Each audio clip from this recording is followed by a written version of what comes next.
Hello, welcome here. So in this video I am going to talk about that why we have to write that languages, why we have learn languages and syntax, and what is the right way to write it.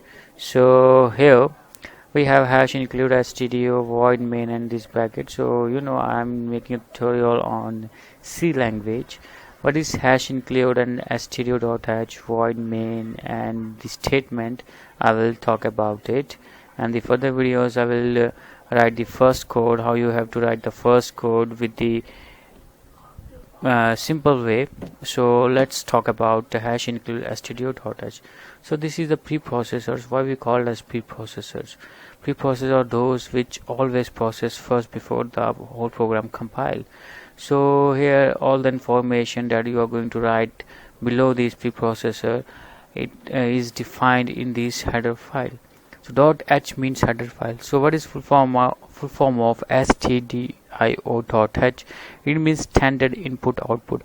Whatever syntaxes you will further in future you are going to use in these video tutorials, just like scanf, printf, int, void, float, all these data types we will discuss in the further videos, in the future videos. It all written in this file, so it is defined in this file.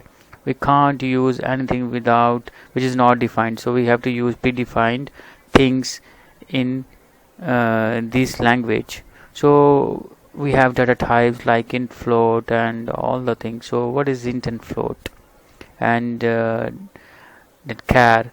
So we have to need to store a value inside the variables. So variables does not variables is called as those whose values varies according to the situations.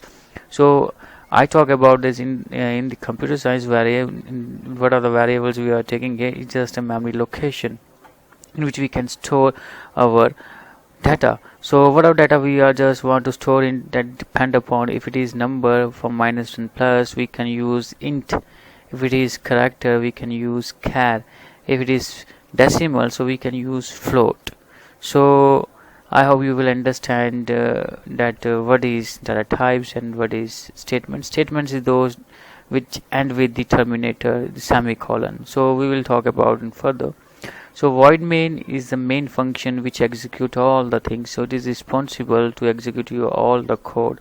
Some people use int here and return 0. It means your main function returning int value. We will use float, char, whatever the returning value we are using here. We can use that type of data type. So our main function became that type of data that we returning. If we returning integer value, we use int in int earlier the main function before the main. If we using returning float, so we use float before the main. So right now returning nothing, so we use void. Void means 0 returning. Okay, so I hope you will understand. So in the next tutorial we will write a small code, how we have to write it, and I also explained what is the meaning of those statements that we will use in the next programs. So thanks for watching this.